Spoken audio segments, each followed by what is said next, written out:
Hello. Okay, it's working.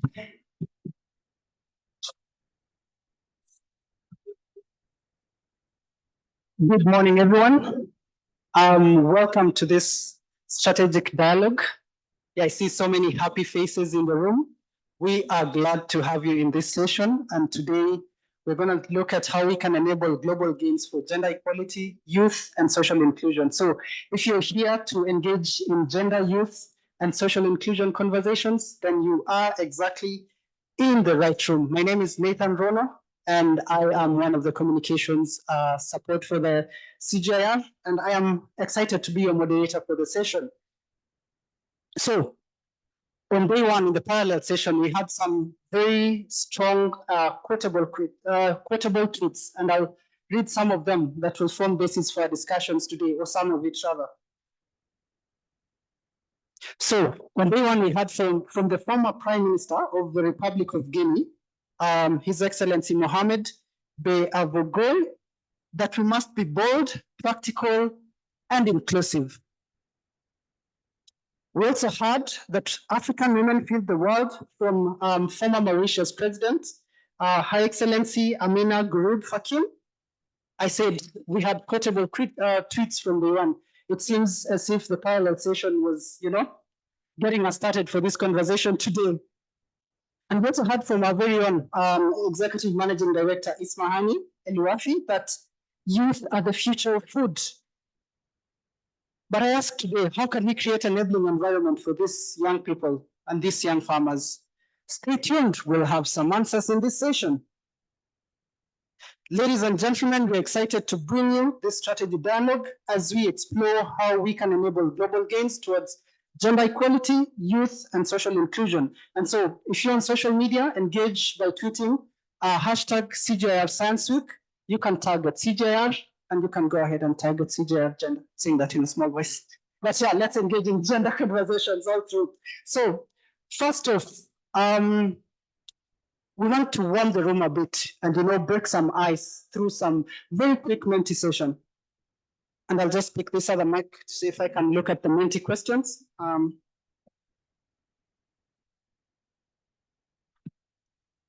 Hello?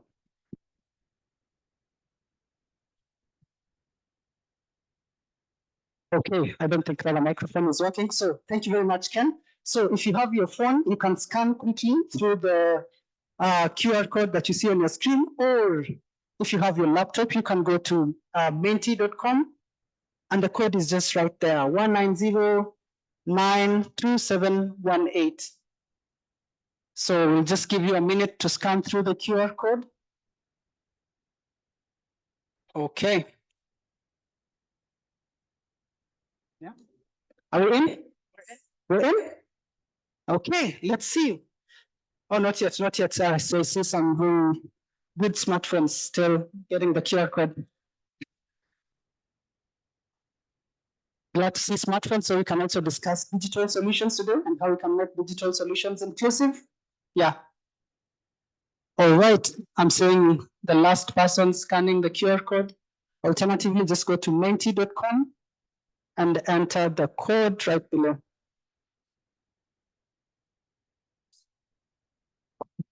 Hey, seems we're there. Okay. All right, let's go, Ken. So the first question, let's see who we have in the room. Which country are you from? Which country are you from? Oh, wow, we have Kenya. Kenyans in the house. Yeah.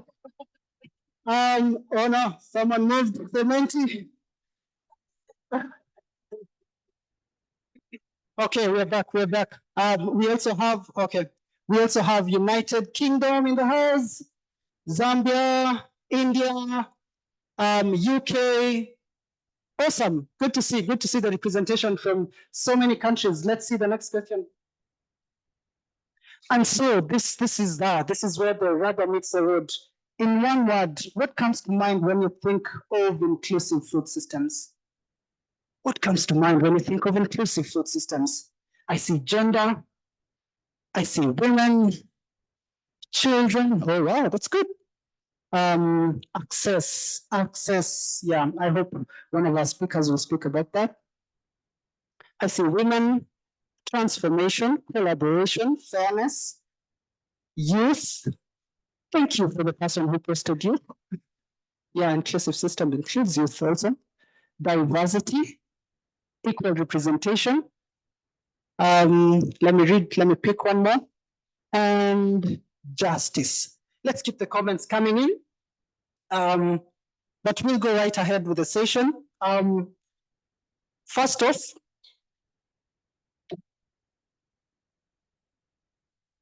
we're going to get some opening remarks from CGIAR's Executive Managing Director, Ismahani Eliwafi. Ismahani Eliwafi was previously the Chief Scientist at FAO, and prior to that, she was also the Director General at the International Center for Biosaline Agriculture, based in the United Arab Emirates. We are glad to have you in this session. Dr. Ismahani, please welcome for your opening remarks. Thank you.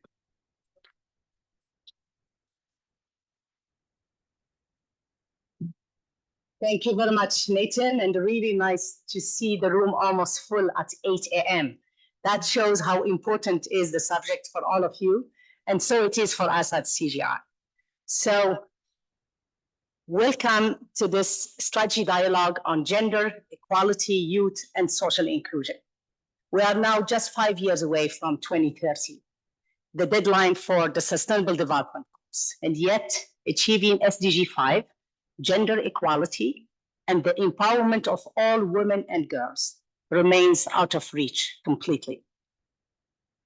A 2023 estimate suggests that an extra 360 billion per year is required if we want to achieve gender equality and empower women.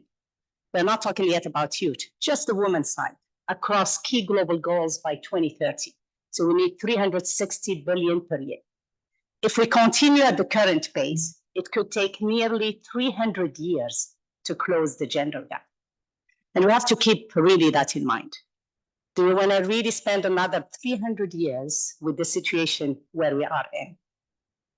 So this is not a future we can accept. In many agriculture-dependent countries, particularly in low and low-middle-income countries, gender and social inequalities are deeply entrenched. Women are often excluded from decision-making and face limited access to productive resources, to land, to finance, to technologies, to information, and to markets. Youth face similar barriers, with over 85% of the world's 1.2 billion young people living in low and low-middle-income countries, where employment and entrepreneurship opportunities remain scarce. These inequalities hold everyone back. When women are marginalized group, when women and marginalized group lack access, agricultural productivity drops and resilience weakens, and communities become even more vulnerable to shocks, resulting in less food and nutrition security, more poverty, and less resilient and sustainable food systems. The CGIAR Gender Equality and Inclusion Accelerator is leading the way in responding to these intersecting challenges. It builds on the lesson and success of the Gender Impact Platform that we are very proud of, and Nicolene is here with us, and Her Plus, to close the gender gap and increase opportunities in food, land, and water system, representing a clear shift in how we approach inclusion at large. This is not about fixing women farmers. It is about changing the whole system around them. We always put the problem in the people that they are subject to that problems, and it's about really changing the system around them. This accelerator will lead systems change to ensure all farmers access and benefit equally from the resources they need to improve food systems and feed the world. And I love the quote from Amina Gharib that really women, particularly rural women, are feeding the world. We are doing this by strengthening research on gender and inclusion, developing scalable, evidence-based innovations, and creating enabling environment through partnership, through policy engagement, and through institutional transformations. By leveraging our competitive advantage, renowned expertise, and world-class research, we can prioritize gender transformative approaches that address the root causes of gender inequality and unequal resilience capacities. CGIAR impact in this area is already visible, and we will continue to develop impactful and scalable gender-responsive technologies and solutions that result, we hope, in greater yields, higher incomes, improved climate resilience, and better lives, not only for women, but for the entire communities. Partnership remains key in this quest to enable global gains for all women, girls, and young farmers throughout the world. So I offer a sincere thank you to all of our partners in helping to address the inequalities in our food system. And thank you so much for showing up to this and for being such a great heroes in the subject and partners that work hand in hand with us at CGIAR. Thank you very much.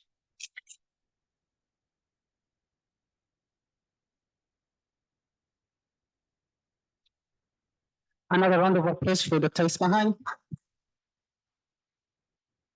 Thank you very much. Thank you for those remarks. And indeed, we need to change the system and not fix the women. Thank you so much for those great remarks. So up next, we will hear from Dr. Nicolene Dehan. Dr. Nicolene Dehan is the Interim Director for the CGIAR Gender Equality and Inclusion Accelerator. She has previously served as the leader of the gender team at International Livestock Research Institute. And before that, she led the work on gender, poverty, and institutions under CGIAR program on water, land, and ecosystems. Dr. Nicolene Dehan will take us through the future. Where do we go from here? Welcome. Round of applause. Thank you. Who's doing the slides? You're doing the slides. Okay, go ahead. Next slide. So thanks everyone, and thanks especially for showing up so early, and also thanks for all the people who are engaged in the panel, and for all our guests. Really appreciate it. We do need the heroes, and you guys are the heroes and the future heroes as well. So really happy that you guys are all here. We are the Gender Accelerator, so we accelerate gender in the CGIAR. And we often use the acronym of GENDER, which is generating evidence, which is our job, with science we can, for new directions and equitable results. So it's not only about gender, it's about everybody. It's how do we actually get everybody on board to thrive in agriculture as we move forward. So where do we want to go? And I think that's what we need you guys in this room to help us think it through. Where do we want to go in the future? Because you are part of our partnership. So have a think about where we want to go as we go through this presentation, and give us comments about where you think we need to go. So our idea is we want to accelerating equality in food, land, and water systems, driving solutions through evidence and learning. That's our goal as an accelerator. Our vision is putting equality at the heart of food systems. So I'm going to ask you this question. Do you think we get there? You will go through a whole session today with different things happening. And so at the end of it, do you think we're going to get there? And if not, tell us so that we can actually learn from you guys as well how we actually will get there. For me, I will be honest, for me, there are three things I want to get out of this program, this accelerator. One is, can we get cutting edge technologies into the hands of women and co-design them so that they can use them, they've asked for them, we know what they need. So that's one thing I want. I would love that to happen in the future. The other thing is, which I think is very important, we can give women all sorts of technologies. And we know that. When we talk about digital, we even have to go back to the issue of how do we actually get phones into the hands of women, credit, electricity. So that's what I'm talking about. It's not just giving a technology. It's actually breaking some of those structural barriers that women face. And that's where we talk about gender. So it's not just about women. It's about that relationship. How do we rejig that relationship so that everybody benefits and everybody thrives as we move forward? And I said there were three. My last one is just as important. is who's going to feed the future? Who's going to feed us in the future? It's the youth. So let's set them up for success right now, because I have a feeling we're setting them up a little bit for failure at the moment. So what research do we need to make sure we set them up for success in the future? Okay, so those are my things that I would love to see in the next 6 years that we work with you guys on as we move forward. We do, of course, have a structure in place to do this. It's not just my ideas. Go ahead. It's actually making sure that we actually have more of a critical gender lens. And I use gender here partly because we can also learn a lot from gender on youth. So one of the things we've often done in agriculture is talked about farmers, and not, there should be another, yeah, oh, yeah. And we've talked about farmers, but we don't really unpack that. And so one of the things we're trying to do is really unpack that as well and use a gender lens on the farmers. It always irritates me, to be very honest, when we talk about women. Women are not a homogeneous group. Women are diverse in agriculture, just like men are. And so when we talk in these conversations and when we do the science, we really need to start targeting better. Who exactly are we talking about? And how can we make those technologies for those people? A widow is much more different than a woman who has a lot of labor because she has children. We need to understand those things as we develop our technology. So one of my big things is, as we move forward, let's keep on using a gender lens. And several people have already mentioned it in the plenary, so we're getting there. But let's start doing it, not just talking about it. Okay, so that's one of the more important. I also wanted to help give you a little bit of a background of where we are and what some of the data behind it is. This is, some of you might know that we were helped and worked as one of the background papers, or several of the background papers on the status of women in agri-food systems as the gender platform at that time. We've now, because of the demand and the interest and the need, we've actually done one on Africa, along with Award, FAO, and Greenwich University. And again, the data shows it.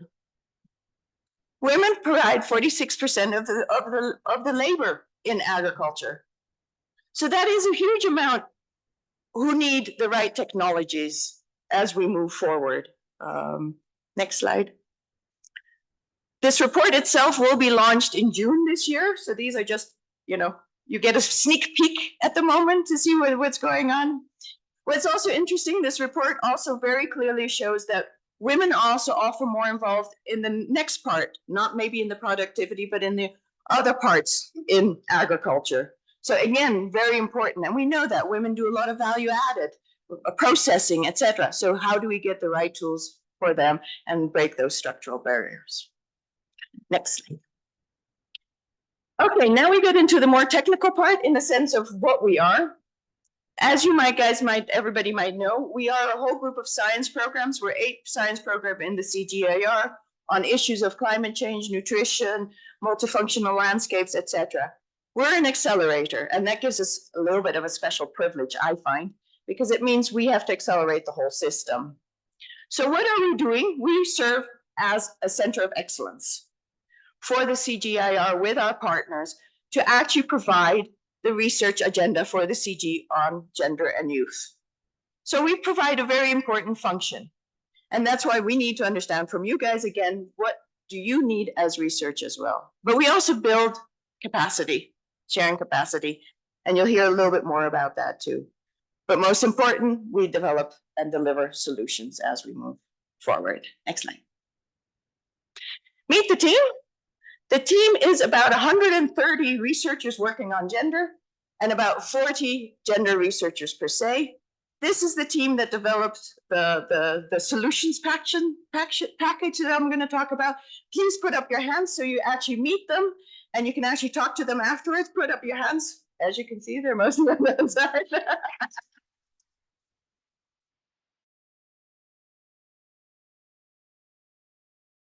We had a wonderful brainstorming with all this intelligence in the room, and this is what we came up with as part of our accelerator.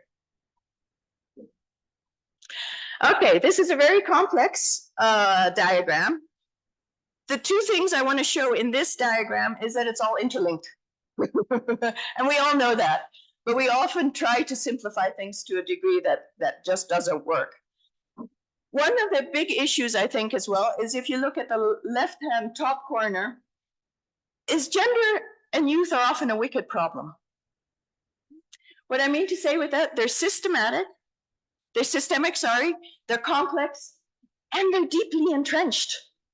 So we need to be very cognizant of that. The other big thing that's happening is that we're having an increased inequities in the world. This is what the ISDC report showed us, and we all see it. So we need to work on that. And so we are working on that in two different areas of work, as we call them. One is called solutions for impact, and the other one is change through evidence. Next slide. So again, solutions for impact. What we're trying to do there is develop scalable solutions to lift barriers of gender equality and social inclusion in food, land, and water system in a changing climate. Next slide. So what are we trying to do here? If you look at this slide, one of the big things we've done a lot of research on gender, and we know that women are often disadvantaged, etc. But we need to start figuring out how that works. So if you look, what we have is we have the individual, what happens at the individual level, and what happens at the systemic level. And then we have the formal and the informal on both sides. And these are the four areas that we really try to work on, because we appreciate that one area alone, like I say, giving women access to land without giving her voice or without giving her an understanding that she can use that land for something, does not work. So if we don't work with all four areas at the same time, we will have a problem.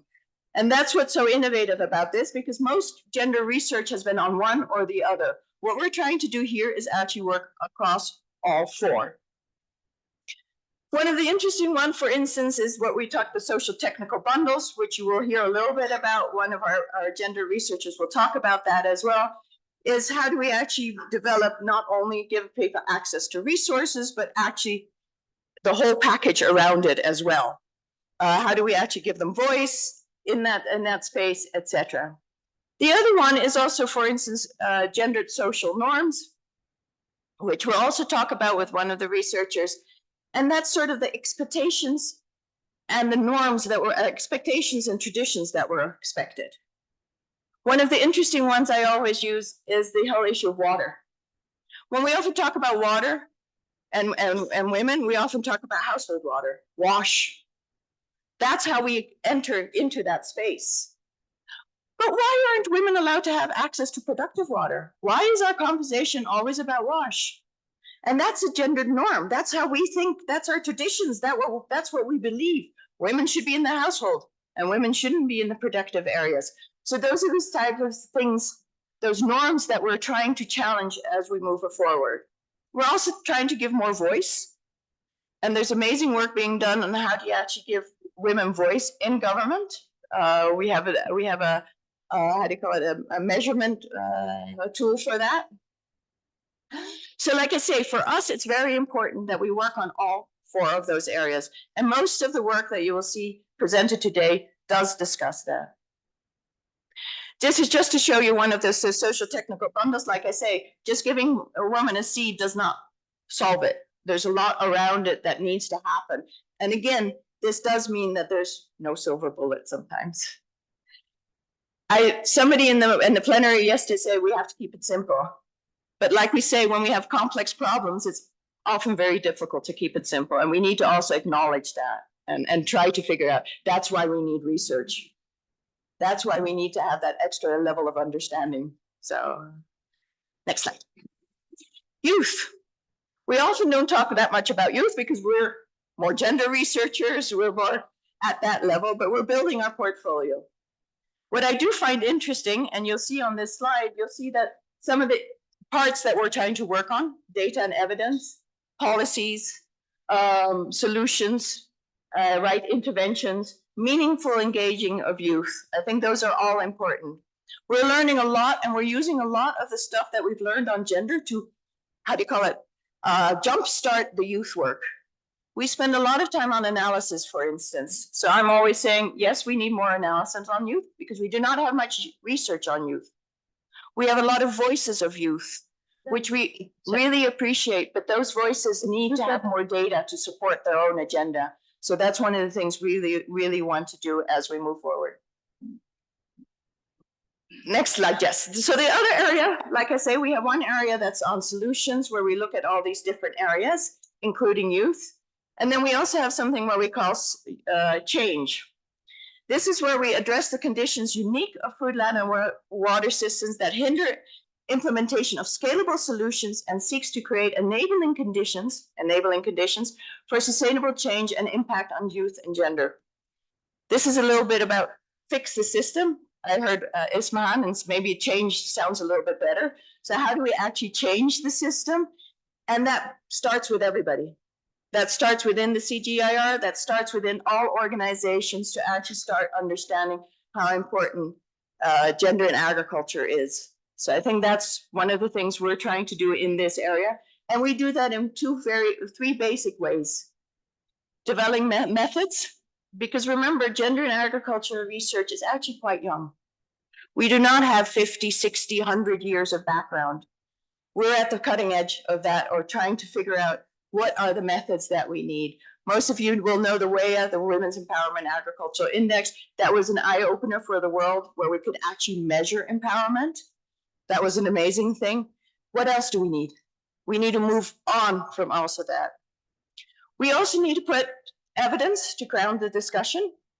As people know, I always say gender is often emotive. Everybody has an opinion about gender. Not everybody will have an opinion about Striga or about agronomy, but everybody has an opinion about gender because we all experience it. So we need the evidence base. And that's one of the things we really invest in, is to develop the evidence base. But we also need to move policy to impact. I'm told to go, but I'm almost finished. Policy to impact, we're learning much better how we can do it. And we're very happy to have Jacqueline here, who works with the African group of negotiators, so that we can also support them where we can, including with data about climate change. She's a negotiator for the Kenyan government on gender in the UNFCCC. Capacity development, always important. We all need to be able to be, I would always call it gender conversant, so everybody knows what we're talking about, and then we can move it forward. We also need to understand our limitations. Just because you've talked to a few women doesn't mean you're a gender expert, sorry to say. So that's where you need to bring in the research. Is a slight plug for ourselves, but anyway, next slide. So these are some of the things we do. Anybody who's interested, one of the first things we did is we actually developed what we call the gender.cgr.org hub. One of the things we noticed, we had a lot of gender work all over the world, everywhere, in little corners, whatnot more. And so one of the first things is let's put it in one place so that everybody can know where we are, so we can build upon it. So it's not just doing the same thing again and again. We also hold conferences. And everybody else. The mic is Somebody must have been on Zoom. We also do some also innovative work, for instance, like the Gender Equality Hotspot, which is something IDRC funded us for. We develop explainers. So if you want to know something about gender and water, gender, and we have those explainers, and you can also use them to help your own staff or whoever in your organization understand gender better. And we do often do systematic reviews as well. And so this is last slide. I do want to take a few seconds to plug our conference. We do have a conference every 2 years where we bring in all the gender researchers, and we'd love to have more members of the community. It will be in October this year, 7 through 9 in Cape Town, and we would definitely look forward to welcoming you there. And thanks again.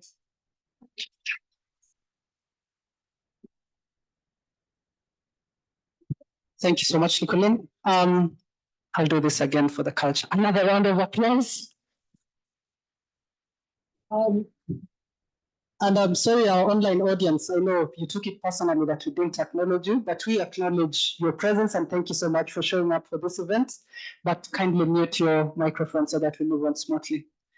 We'll move right ahead with the session. Mic test 1, 2. Okay.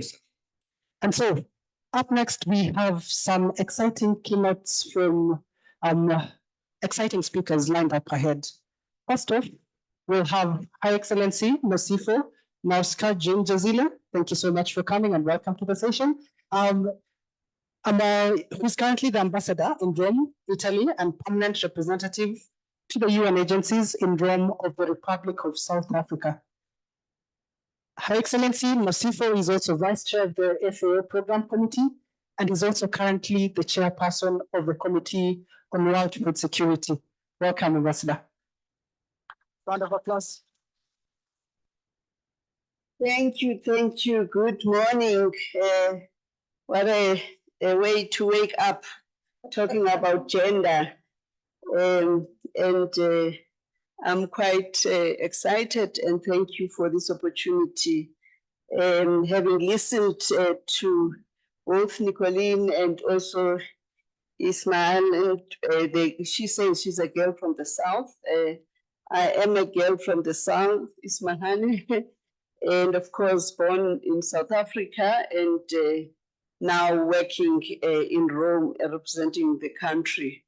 But more so being a gender activist myself, I'm glad that I had the opportunity of chairing this Committee on World Food Security as an inclusive platform that brings these diverse actors that embark on evidence-based policymaking on food security and nutrition. And I can confirm that gender equality and youth empowerment are central to the policy work agenda of the Committee on World Food Security. And I was also fortunate that as I was nominated to become the chairperson in 2023, which is a 2-year period rotating between developing countries and developed countries.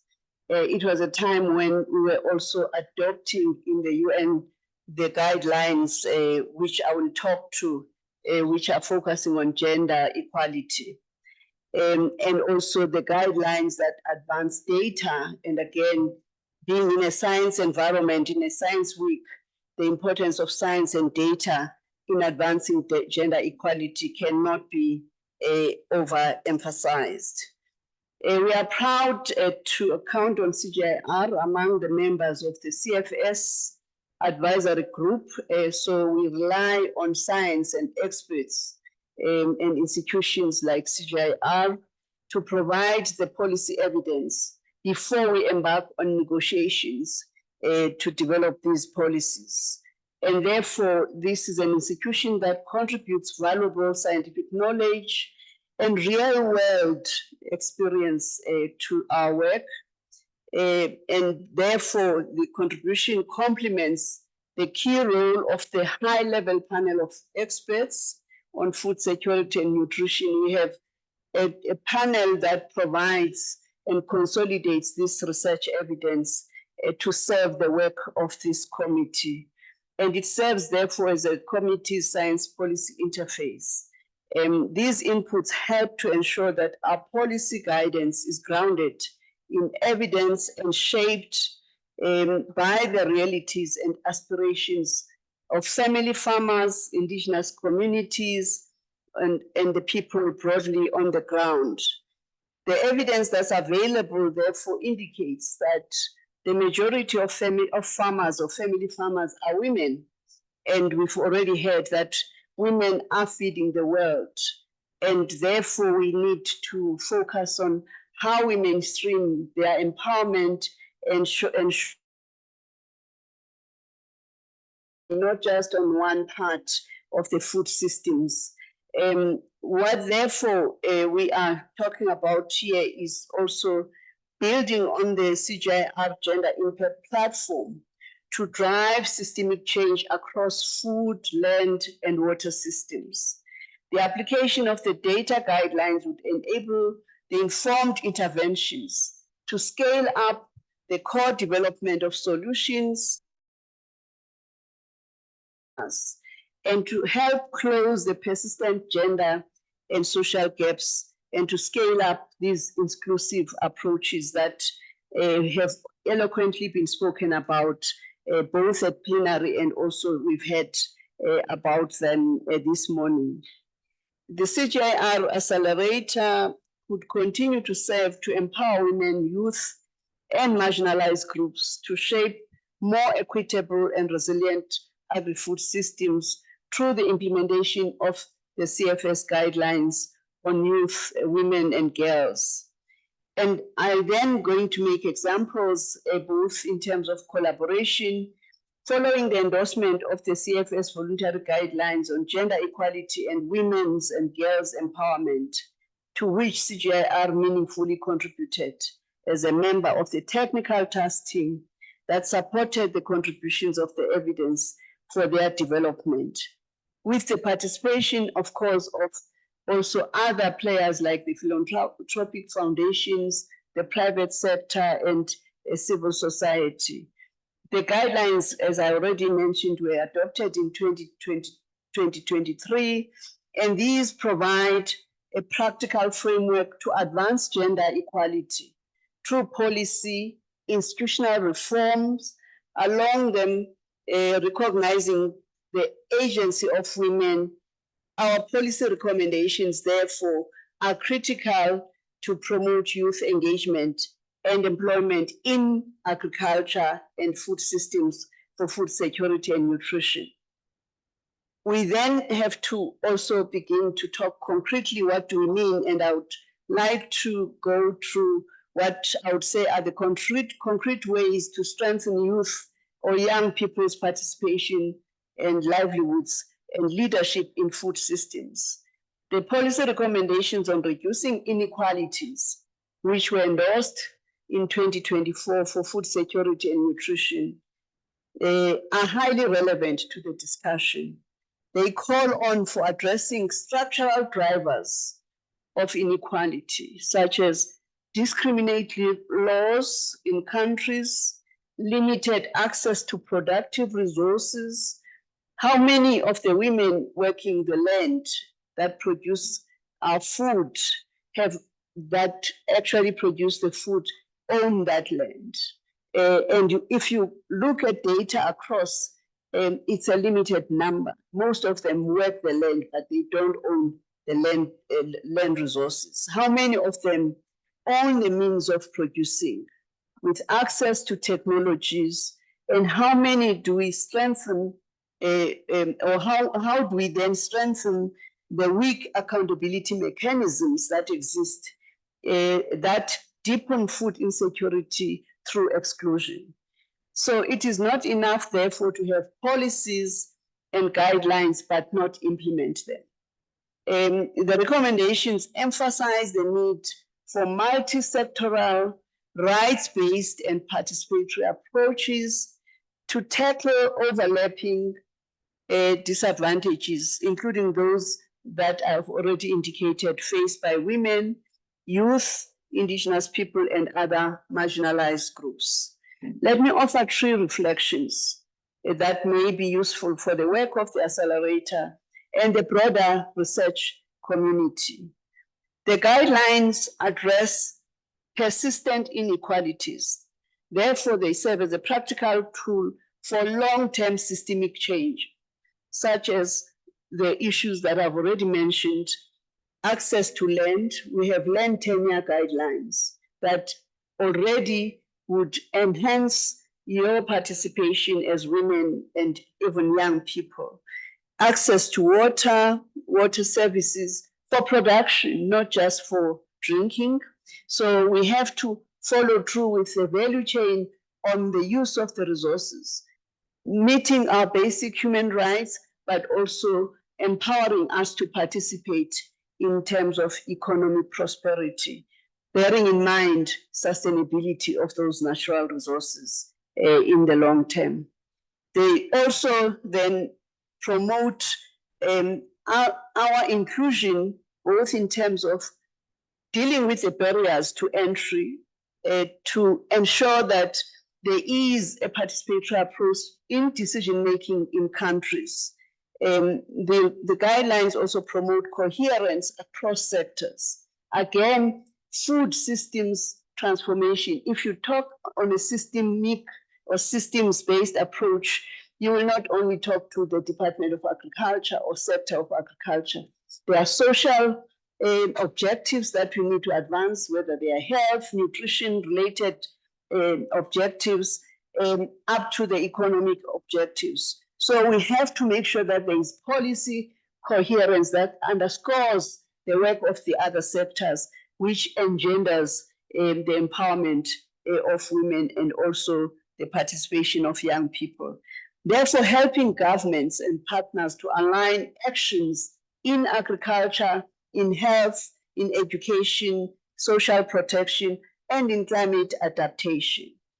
So the policies that we are talking about, therefore, are designed to be adaptable to national and local context, which is why we say they are voluntary, because not all situations are the same across countries. We have different contexts in Kenya versus what we deal with in another country in the Caribbean region.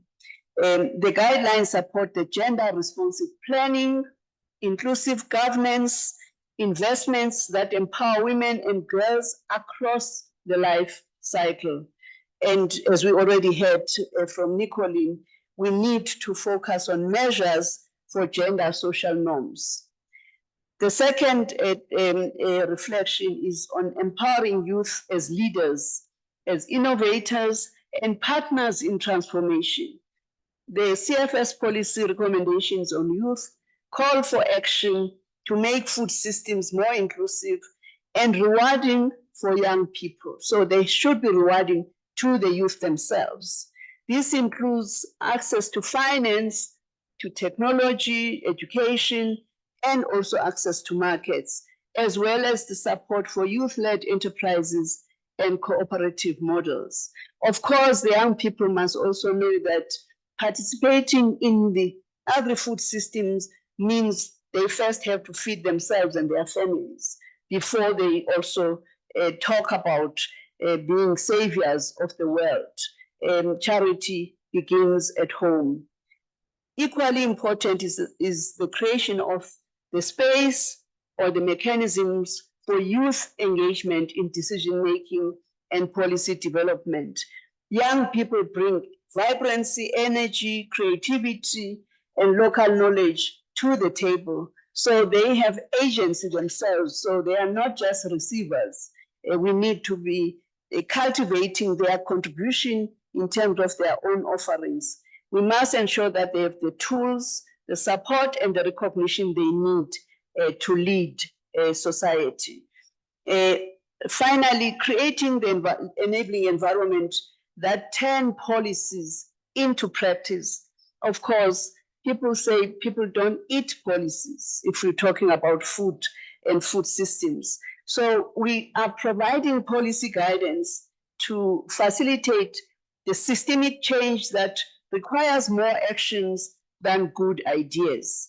It requires legal and institutional reforms, science evidence, inclusive public policies, and investment in infrastructure and services.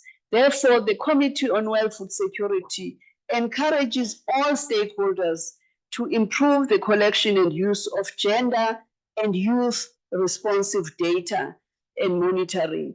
And as I already mentioned, the data guidelines were developed with the cooperation and partnership of the Gates Foundation.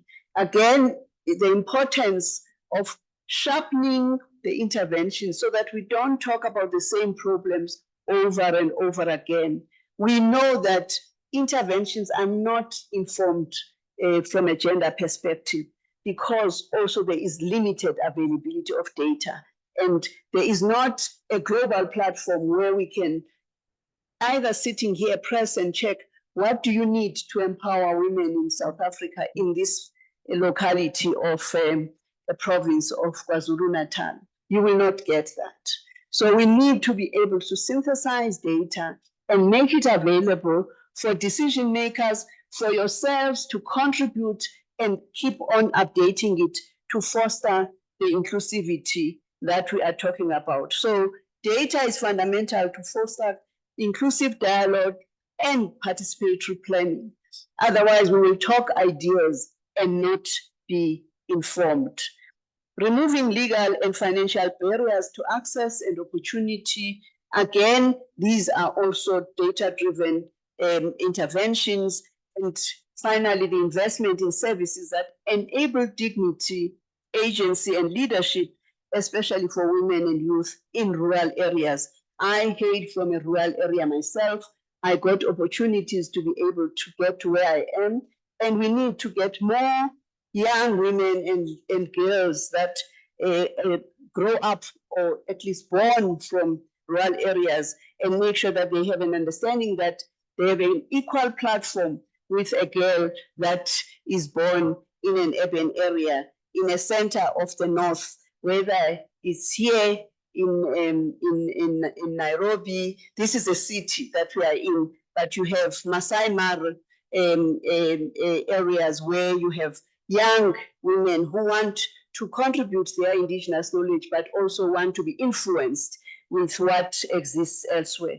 Research institutions like CGIAR play a key role here, not only by producing scientific data as evidence, but also by co-designing the inclusive solutions that have already been spoken about that respond to the real needs and drive scalable change on the ground.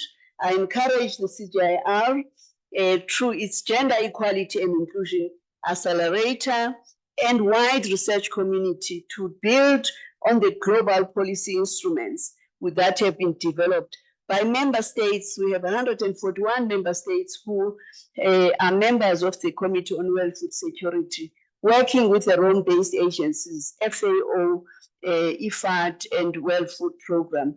And the secretariat of this committee is hosted in FAO. Therefore, the Gender Equality and Women's and Girls Empowerment Guidelines, policy recommendations on youth, and policy recommendations on reducing inequalities offer strong foundations for what we need to implement to localize mainstreaming gender and embed them in our day-to-day activities, from both research design, capacity development, and partnerships for further policy development. When women and young people are empowered to lead, our food systems become not only more productive and resilient, but also more just, inclusive, and sustainable. I thank you.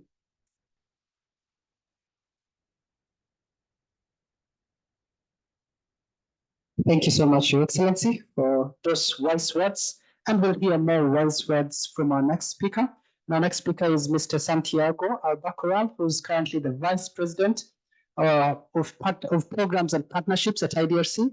He oversees the development and implementation of program strategies and priorities in a manner that encourages sound stewardship of public funds and resources and contributes to the effective achievement of IDRC's 2030 strategy. Welcome, Mr. Santiago.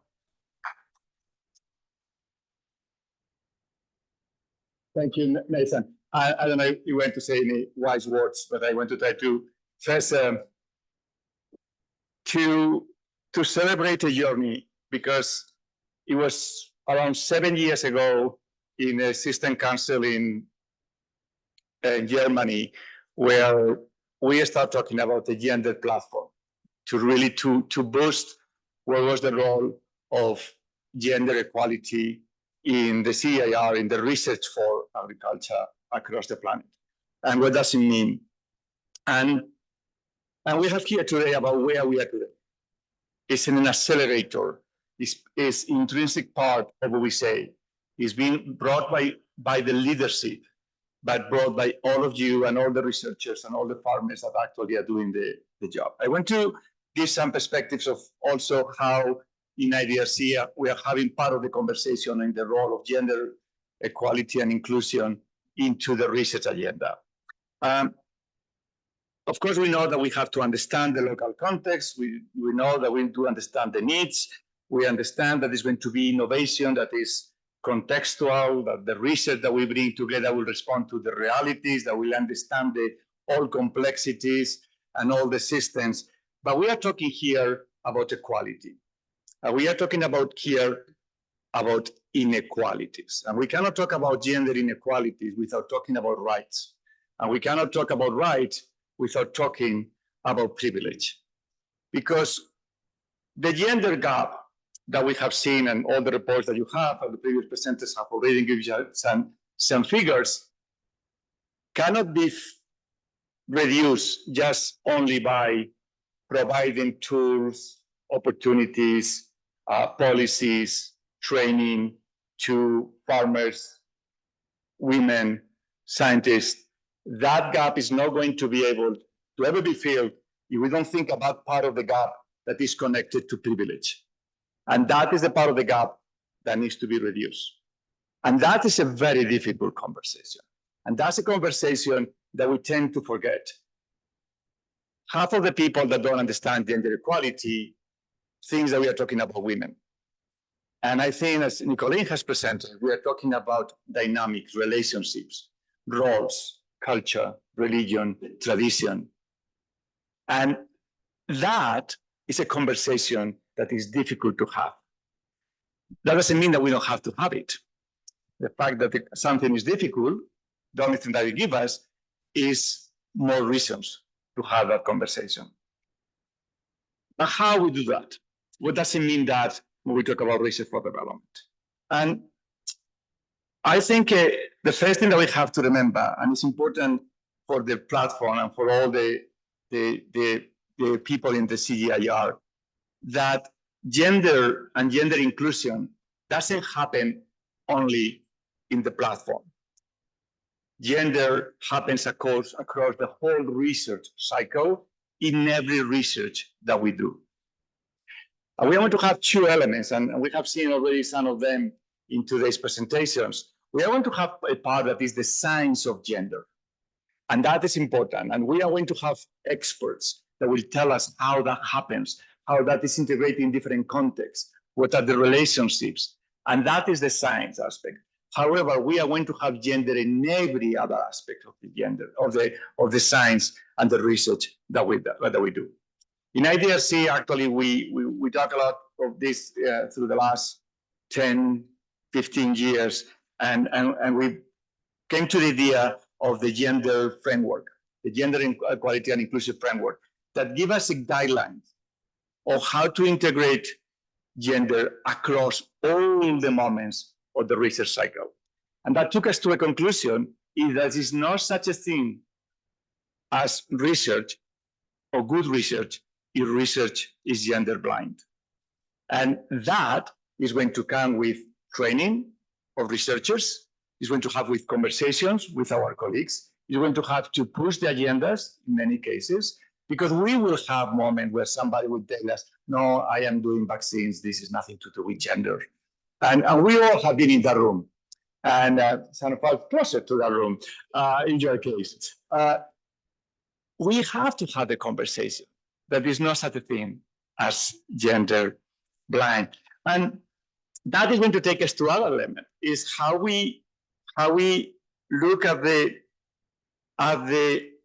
real understanding of all the underlying causes of those inequalities.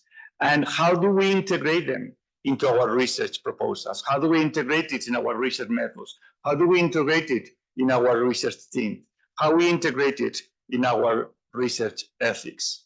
When somebody comes to you and say, no, my project does have nothing to do with gender or gender equality and inclusion, you go back and say your project has to do with ethics, with research methods, with quality, with impact, with transformation, therefore has to look at gender equality.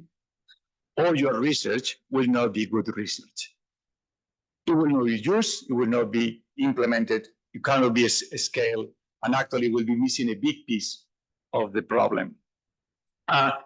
Is this an opportunity? Are we in a moment of opportunity is having the gender platform, is talking about gender equality and opportunity.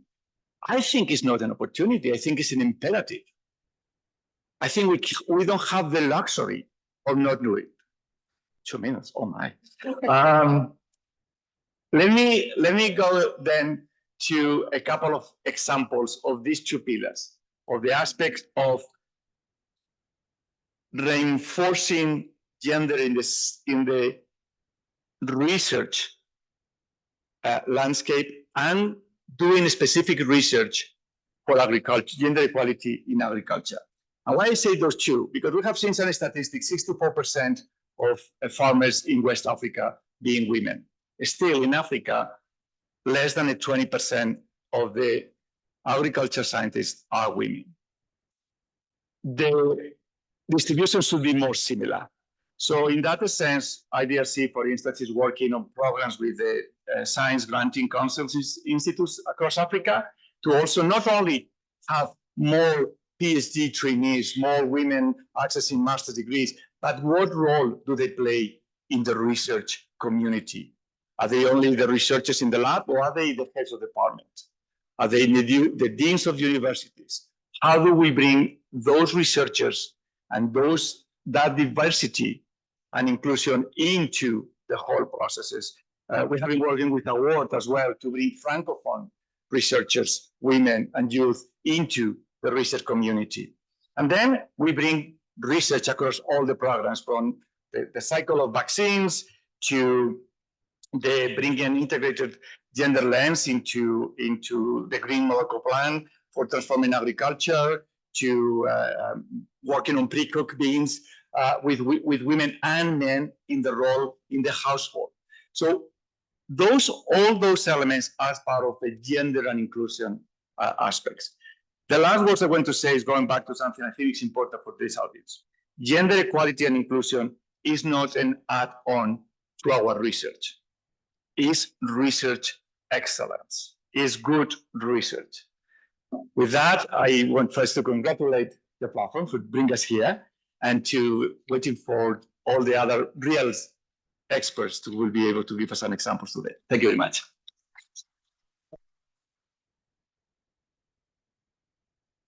Thank you very much, Mr. Santiago, for the wise words. And indeed, gender research or research that happens without gender inclusion is not good research. So as we've heard from Mr. Santiago, thank you so much. We'll move on quickly and showcase some of the research that the CGIAR is doing across centers.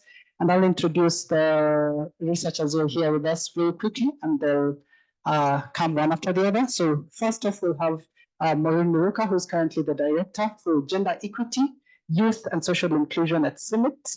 She is a leader and a change maker on gender equality and women's rights in food systems. Up next, after Maureen, we'll have Eileen Chanji.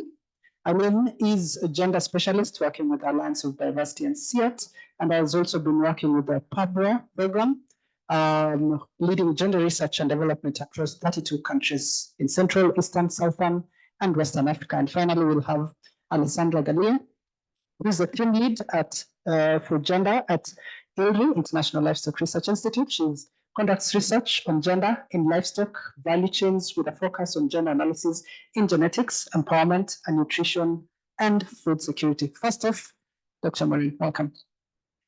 And maybe just to mention this on the microphone, that we are behind on time, so I'll be a bit strict on this session. So the clock starts now, 5 minutes. Great, thank you, Nathan, and thank you for amazing speakers that have just set the scene for this event today, and thank you all for being here.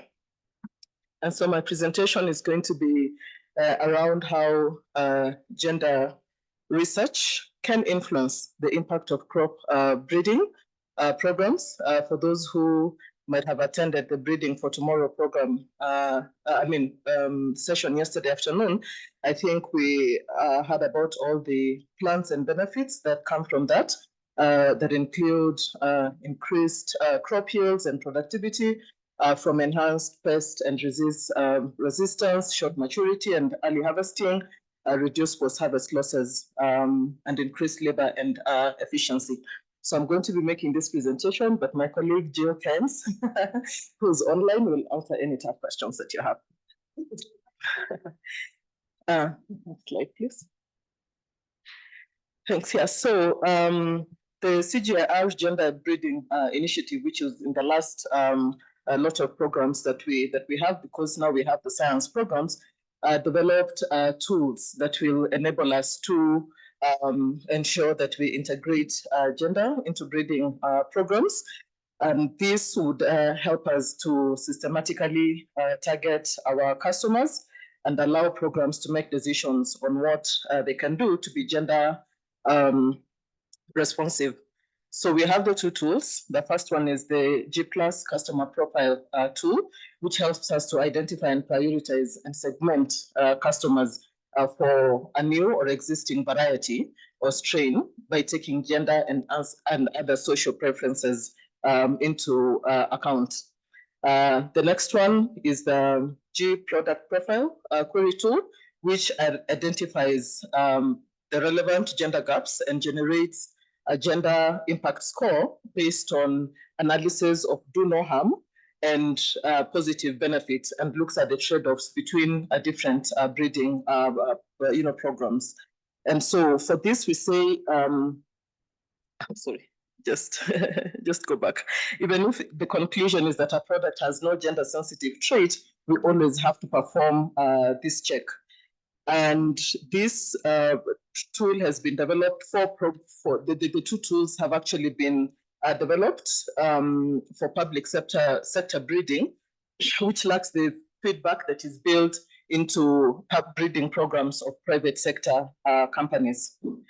And so how do we apply this tool? Thank you. These two tools. So we have gender in the breeding pipeline. Again, we saw a more elaborate slide yesterday that takes us through from the product design, product development, and inclusive delivery of breeding innovations. So this figure shows us the key steps within a breeding program and where critical steps from the G+ and customer profile, the customer and product profile tools are applied. These tools have been applied and used across crops in countries and crops, including beans in Zimbabwe, Eileen's work, cassava in Nigeria, and potato in Kenya. And through this process, we want to be asking ourselves during design, who will use the new variety, when and why? What do they want in terms of their preferences, access to resources, and who will benefit and why? During product development, we want to be asking who is involved in testing the material and when during the entire process from production to processing, and what the parameters for assessment are, and how we also assess implications on labor, inputs, control over resources, because we do not want to be developing technologies that are going to increase labor, for instance, for women. And we want to be looking at, and I think our previous speakers have all taken us through that we want to be looking at the bigger ecosystem in terms of the barriers that are faced by men and women in access to improved seed, for instance, affordability, availability, and distribution, bias. And so ensuring more gender responsive product profiles is not the end of gender consciousness within breeding. It's important that within this pipeline, breeding program ensure adequate inclusion of women within relevant testing stages and in testing of new genetic technologies. How farmers, including women, adopt this technology. So I will just jump to the next slide because I must present this one for some work that was conducted by CIMIT in Zimbabwe, where we were testing a genetic technology to simplify hybrid maize seed production based on a male sterility system so that distasseling is not required. 50% of the plants in a farmer's field produced using this technology will not produce pollen. And this leads to yield increase because the resources are diverted to the ear particularly in low input conditions. We recognize that women often have less access to inputs, thus women were identified as a key beneficiary of this technology, as well as seed companies. We found that women are more likely to recycle maize hybrid seeds in years predicted to be a drought. Thus, we adjusted the field testing strategy to understand what the impact of the technology would be. So if farmers saved seed from a mixture of plants, the technology provided a yield impact of 42 kilograms per hectare. And if farmers deliberately saved ears from non-pollen producing plants, the yield benefit was 116 kilograms per hectare. So this yield difference was related to the number of plants from the recycled seed that would be pollen producing. There is more of this work. If we just jump to the next slide, that I will not get into, but this is going to be made available that shows how breeding has contributed to consumer preferred characteristics, adoption of improved varieties by women, improved yields and productivity, and ensuring released varieties of cassava are named in ways that reflect perceptions of the qualities that were desired.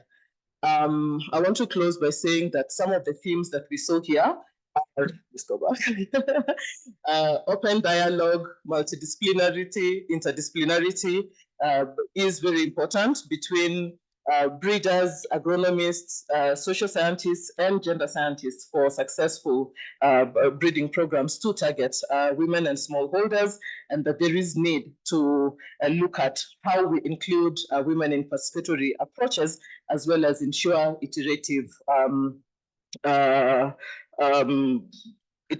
co-learning approaches.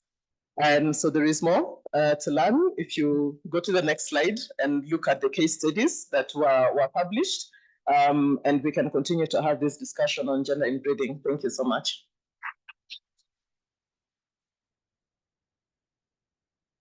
Eileen, welcome.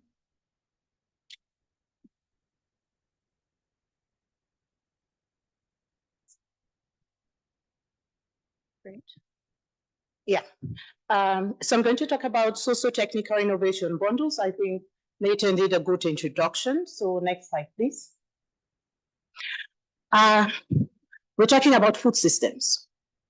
And the first thing that we see as a problem is the adoption rate is still very low. So if you just go to Google and say agricultural adoption rate in Africa, you get very low, you get more adoption rate of climate smart technologies, but not so much on if we bundle everything where we really are. There's a lot happening with technologies. So we have new technologies every day. The 2021 CG performance report said we had about 1,152 innovations. Only 625 was validated, but out of that, only 6% was actually adopted. But we don't have any data on the impact. It's more just pilot studies on this innovation. Worked in Kenya, this worked in Uganda, this worked in Cameroon, but having a general idea of that, we don't really have that information yet. So while we're talking about socio-technical innovation bundles, we see technologies, technical, which is more capacity building, is not something new. We've done that for a very long time. But the assumption is that the social is what is missing. And when we talk about the social, we're looking at if you increase productivity, where does the farmer sell? We talk about finance. I need to invest in that technology you're bringing to me. Where do I get the money? How do I get the money? For women and youth especially that don't have land, don't have some collaterals, getting those finances is difficult. When you go to the formal banking systems, they tell you we have customized packages. But when the farmers go there, they realize there's nothing customized. It's all about the money. So we are really reflecting on how do we bring that social, but also moving and asking ourselves, if we bring these social innovations and bundle with the technological innovations and the technical innovations, What are the effects, especially when we look at empowerment of men, of women, because when we do empowerment, it's not just women, but also then how does that reflect on resilience? Because climate is now chaotic. Yesterday, I was not feeling so fine, and then the whole time it rained, and then I had to do the flooding to get here. So imagine a farmer, especially if you grow beans, if it's flowering and you have these rains, you've lost everything, your whole livelihood. Next slide. So in Kenya, in Ethiopia, and also in India, Nicolene presented that. We had a discussion with multiple stakeholders. So you bring the farmers, you bring the government, because you're looking at sustainability, you bring the private sector, because in most cases, they also have activities there. You bring the CSO, you sit, and when you talk about farmers, it's not just men and women farmers. In Ethiopia, we had to bring landless women. And we had to make sure there was a negotiation with the communities, with the chief on, do we get like cluster farming where these women can be part of it? We also worked with WellVet, we worked with SNV within an existing project, because we also don't have a lot of funding. In Kenya, similarly, but more with the government. So while we brought all of them together, then there was a discussion of what bundles do we want to focus on? So SNV has clearly climate smart agriculture, they're looking at vegetables, they're looking at composting. So we are coming with trainings on gender, trainings on nutrition, because like Her Excellency said, we have to eat. So you need to start from the house, you make sure you have the food to eat before to sell, and then you reflect that on what you're growing. So we did that for Kenya, we did that for India, we did that for Ethiopia. And here I want to highlight some results, because I feel with the results, then it gives us a reason on what next.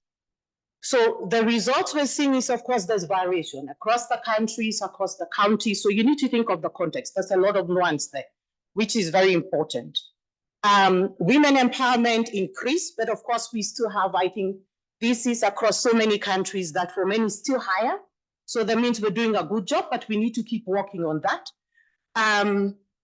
The adoption rate, of course, had, an influence on the livelihood, productivity.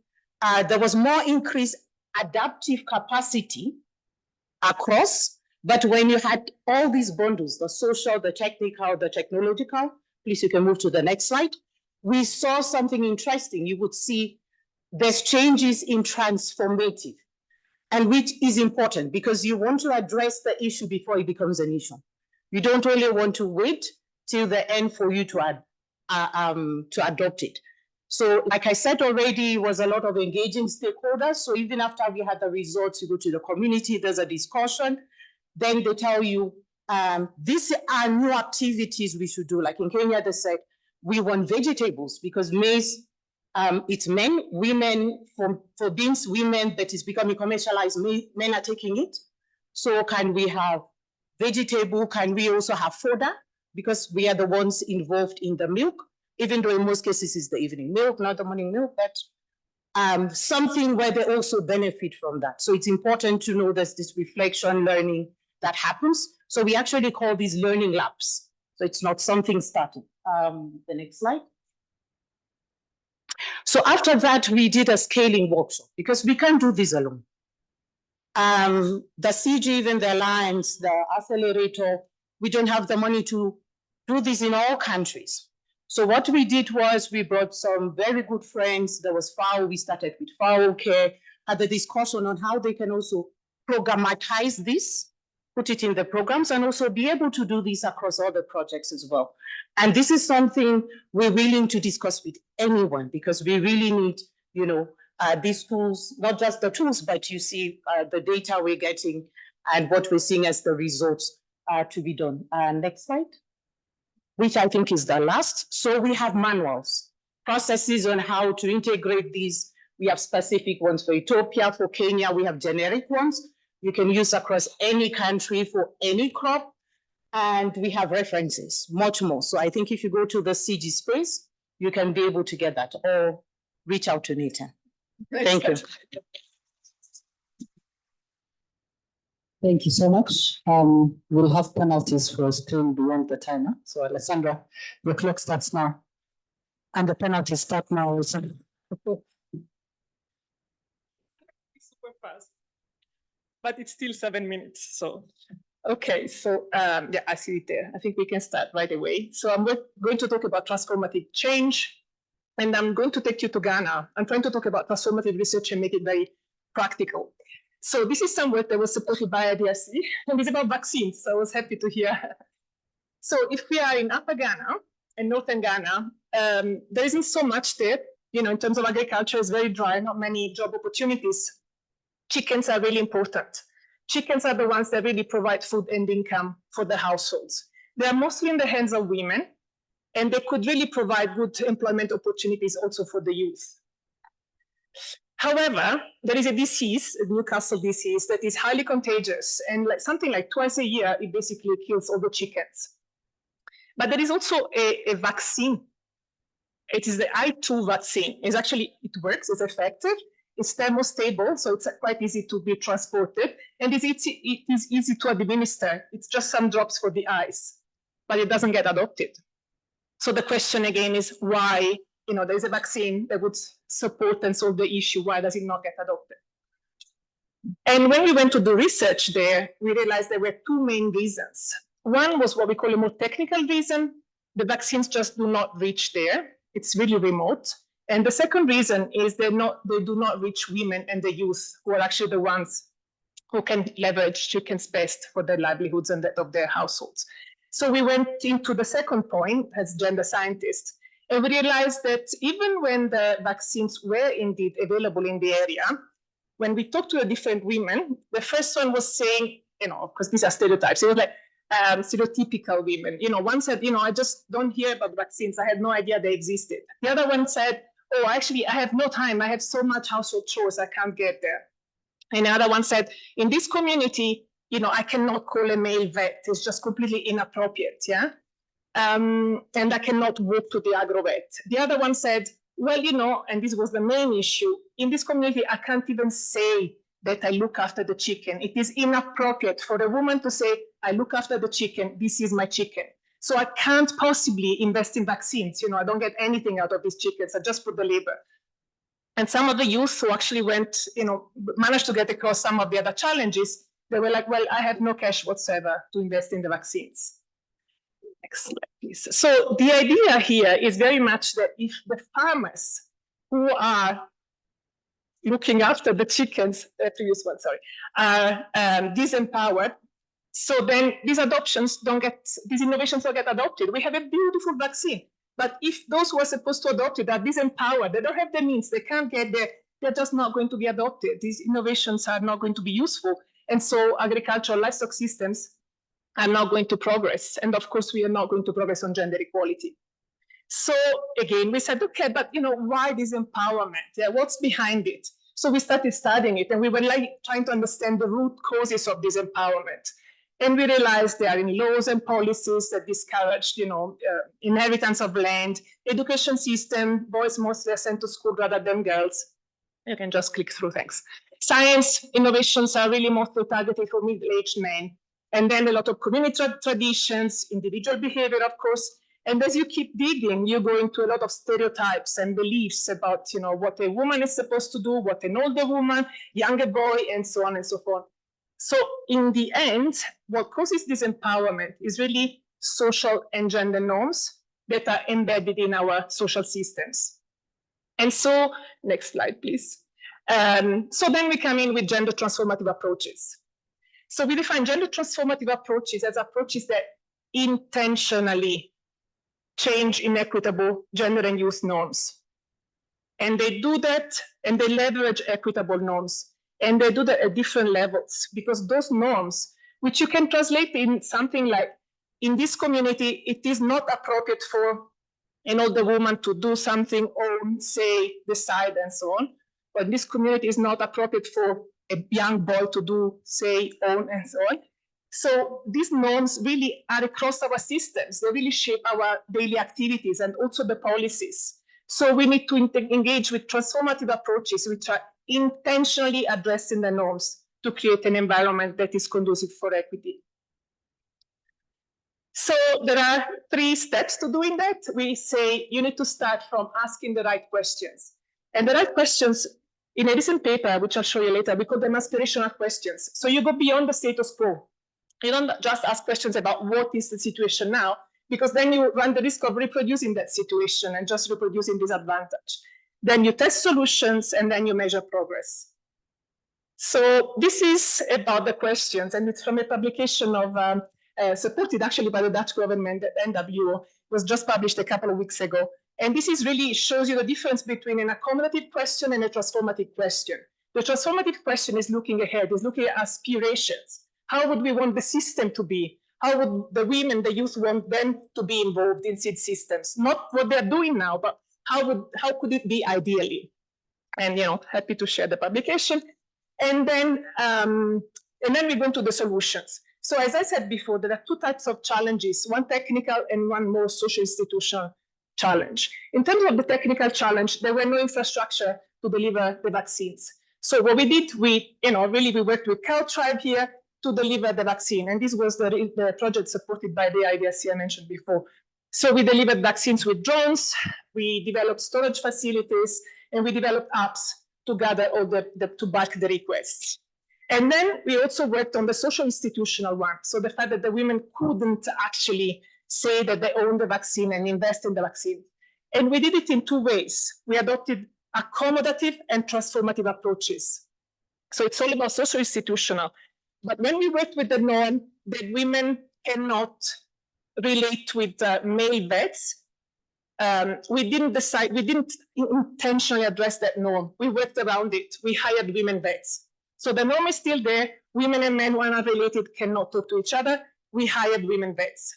When it came to the second norm, women cannot claim that they own livestock. We really engaged in transformative approaches. We engaged communities to question, why is this norm there? Why do you think, what does it help? Do you think if you change that norm, there would be advantages? And it went extremely well. So altogether, next slide, we put technical challenges with social institutional challenges, and we found the solutions. And we were really effective in supporting the empowerment of women and the adoption of the vaccines. So then the next slide is about other examples of transformative intervention, just mentioning them. We've done a lot of work with social media in Tanzania, again, with the support of the NWO, and then radio talk shows in Uganda. We're working on integrating gender considerations in the Livestock Master Plan for policy, different countries, different contexts, different transformative approaches. And then finally, we need to measure progress on transformative change. How do we know that we haven't just done harm or reached or benefited, but we actually have empowered or transformed?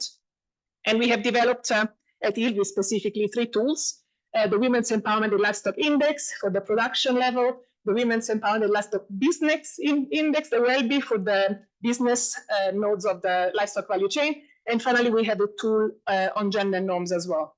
Again, very happy to share. And I think, that was the last slide. Thank you so much.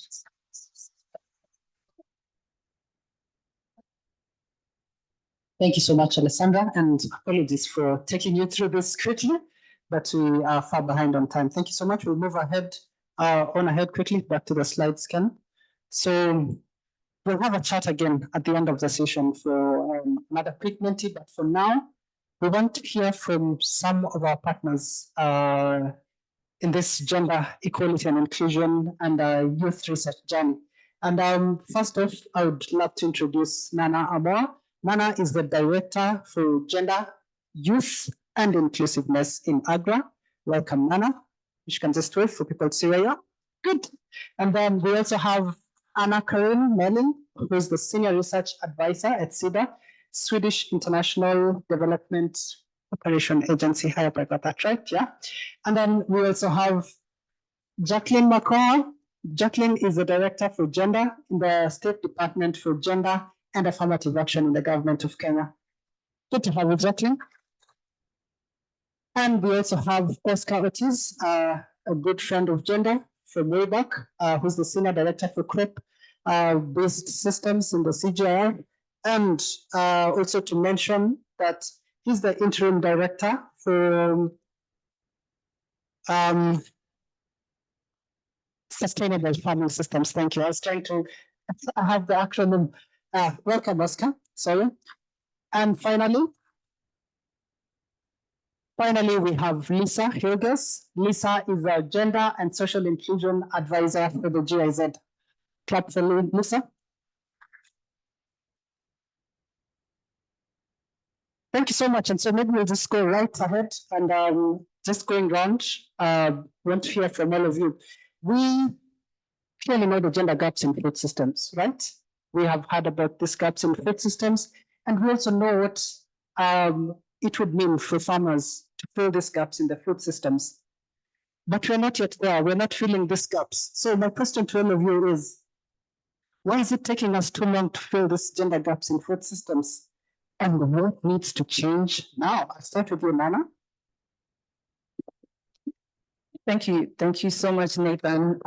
So I'd like to maybe just acknowledge really quickly, because there's been a lot of transformation and a lot of growth around gender within our organizations, but also just within the food system.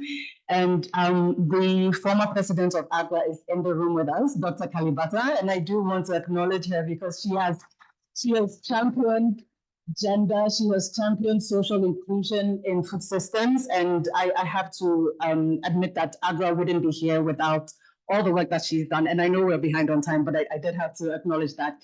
I think from where we sit as a food systems player, I think where we see why it's taken us so long is because we may have also misdiagnosed the problem. I think we've looked at gender issues as lack of access a lot of times, but there is a structural exclusion problem that we have across the board. I think the last presenter mentioned it, the social and cultural norms are deep within our societies. They're the root cause of a lot of our issues, but then we're coming up with various programs and projects to address one issue at a time, but we do need to address the institutional gap around what it means to support equality in food systems across the board. We're not only focusing on women, we're focusing on equality and balance for both men and women in the food system. So that's what I want to add. Thank you. Thank you so much, Nana, for that response. And Anna, what needs to change now?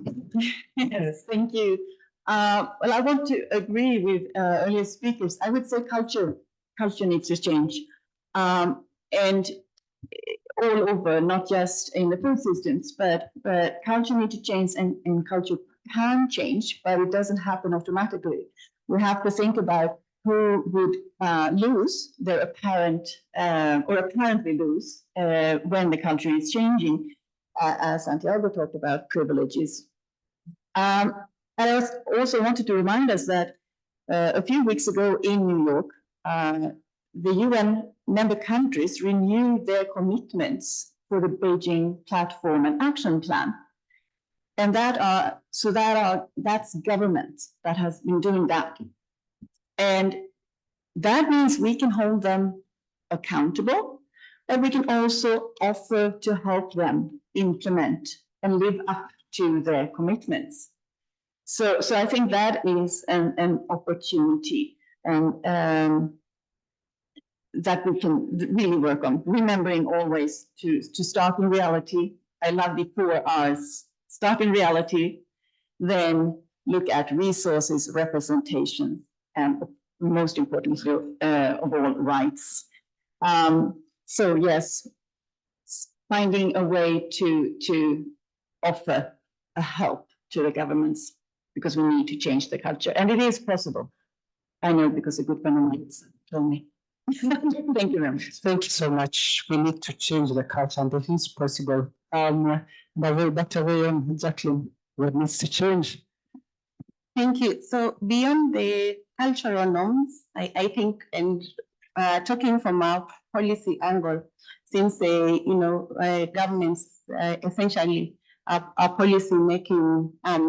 So when it comes to food systems, when we look at the policies that exist within the sectors, and here talking about the agricultural sector, the implementation has been an issue.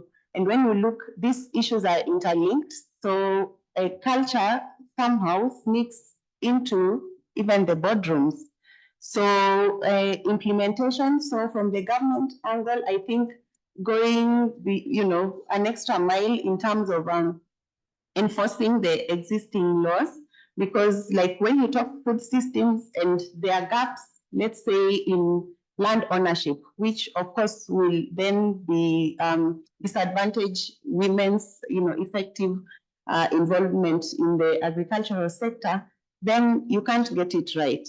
So I think enforcement of existing laws is very important.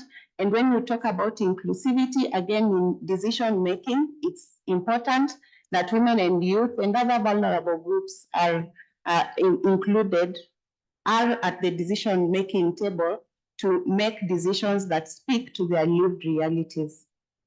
Thank you. Thank you so much. Round of applause for Jacqueline. And we'll come to you, Oscar. What needs to change so that we can close these gaps in the food systems quickly?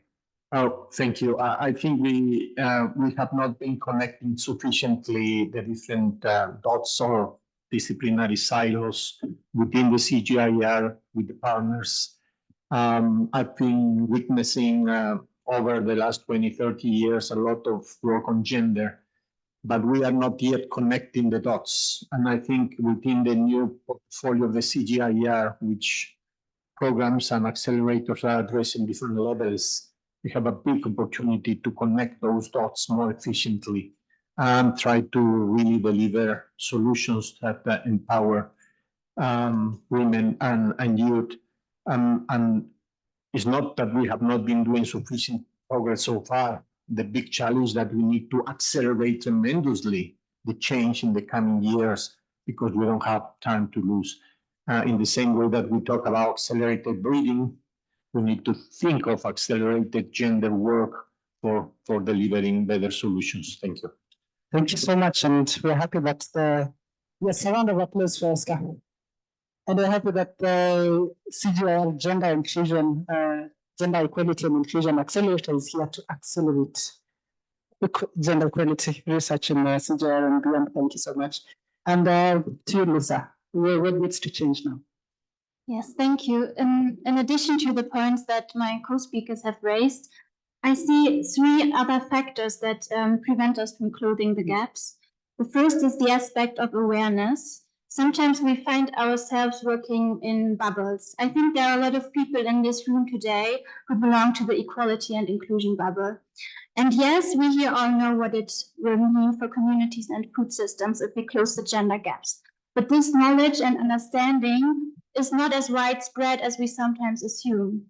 So let me give you an example. In our work, we have experienced a lack of understanding that women have to operate in different cultural and legal frameworks than men. If a large proportion of women do not own land for legal, cultural, or historical reasons, but a land title is required to obtain a loan from a bank, then not all people have equal access to finance. And even though the bank does not explicitly differentiate between men and women, and without access to finance, there's no way for women to invest in their own businesses. The second factor is the way we communicate about gender. Too often, we talk about women as victims of injustice. We should focus more on talking about women as change makers, who once empowered are central actors in the transformation of agri-food systems. Without actively involving 50% of the population, this transformation cannot succeed. And the key role of women needs to be backed by evidence. And the Gender Impact Platform has already done a great job in collecting this evidence. And the third and maybe most important factor is the one of prioritization. Gender equality and inclusion is too often seen as a nice to have rather than a central aspect of policy, development, and research interventions. The often low representation of women in decision-making positions contributes to this problem. So to close gender gaps, we need to raise awareness, change the narrative to see women as agents of change rather than victims, and finally, prioritize gender and social inclusions in our interventions. And the Gender Equality and Inclusion Accelerator has a crucial role to play in this work ahead. Thank you so much. Indeed, we need to see women as agents of change. They actually lead change. And so I've heard a lot about we need to work together, and I'll come back to you, Oscar. How can we strengthen partnerships across not only CGIAR, but also with our partners externally to ensure that we are delivering on our gains for equality and inclusion? Thank you. I think we need to talk to partners about the real roots of this situation. Yesterday morning, there was a side event on data sciences, and I was wondering, okay, how this progress on data science and artificial intelligence is going to support accelerating gender change. If we have the so-called training data for the algorithm that is biased, then it's not going to help. So we need the data from, and with partners, we need to share the data and agree to share the data that helps in that direction. In the afternoon, there was another panel on system sciences. I will again ask myself, okay, how with all this progress in system design, system modeling, even connecting biophysical, socioeconomic, and behavioral sciences, how will we make sure that the elements of gender and youth are included from the design phase? So I think we need to really look at the future, the new tools, work with partners to accelerate sharing data and using those frontier technologies to help us, not the tools to make the decisions, but to help us as human beings to make the right choices. I think that is, in my opinion, the role of the future partnership of CGIAR and multiple organizations. Thank you. Wow, excellent round of applause for Oscar. And of course, we've talked about data, and of course, from data, we move to evidence, and from evidence, we move to policy. And I'm looking at you, Jacqueline, because we need some shifts in the policy side also. So I'll ask, what policy shifts are needed to make gender equality and inclusion a priority rather than, a side consideration? There's been talk about, let's make gender equality a priority in research, but also in policy. So how can we make it a priority in the policy side of things? So I believe that beyond just putting policies in place, the same policies should have implementation frameworks that have gender-specific targets, because I know we keep saying that what is not measured is not. Yes, so we need really to have specific targets that we are measuring progress against, with clear indicators for us to be accountable to what we put within the policy framework. And beyond that, resource allocation. When you look across various institutions and in governments, you'll find that the gender dockets are the least resourced. And okay, I don't know about the research field, whether gender is well resourced, but our experience as government practitioners, you really struggle. So even as you put in place the various targets to be implemented and measured, the resourcing is so meager that you're not able to achieve the desired goal. So with resourcing, then we are able to effectively monitor and implement. Thank you. All right, a round of applause for Jacqueline. And nice that what you said is also giving segue to my next question. We need resources. And my question is to you, Anna Karina. Talking about resources, how can we make a case for investment in gender responsive food systems? How can we make a case for investment? That's a very important question, because it comes down to resources a lot of times. And as I should start by saying that, of course, I am representing a funder, and how do we think about this in general is that for SIDA and Sweden, everything that we do has to have a gender perspective. We always assess every program that we contribute to according to its gender work. And when it comes to CGIAR, I would argue that, CGIAR is a science organization, science for development, but still science. And one has to be really clear on what is the aim and what is the goal that you want to achieve. We've had really big questions here. but what is under CGIAR's sphere of control? I mean, you have a sphere of interest and a sphere of influence, but what can you control? And I would say that to argue for more funds is to do the research. And I'm not just saying argue for funds for gender research, but for funds. Do the research, build the evidence, build the case. And to do that, it's, I mean, the accelerator and what we've heard today, I just love that the last presentation on transformative, on the vaccines, it was such a great example of what you can do. But I also believe that all research should take SAD into account. Sexual, age, disability, disaggregated data. It's a very important concept when it comes to, for example, disaster risk reduction. And I've been told that it's too expensive. But it's not, because if you don't do it, then the funds are wasted, because then you would not get the best research. I mean, we want and need the most relevant research, not the most. I mean, we want quality, not the quantity. And I love this little thing that was here on the table. It says, a climate change solution that doesn't work for women is not a climate change solution. And that is exactly to the point of it. It has to really include and start with the women, and maybe not gender, but women, men, boys and girls, to find the best solutions. And then you have a case that will get funded. Wow, thank you so much. I'm wondering whether Lisa is sitting next to you. Okay. Lisa, whether you have any additional comments on how we can make a case for investment? Yes, I think this is a very critical question, especially in these times where we are seeing a gender backlash, anti-feminist movements, and the growing power of right-wing parties. The latest UN report stated that 1 in 4 countries report a backlash in women's rights in 2024. So frankly, making the case for more investment in gender-responsive food systems will become even harder. We can no longer rely on value-based arguments.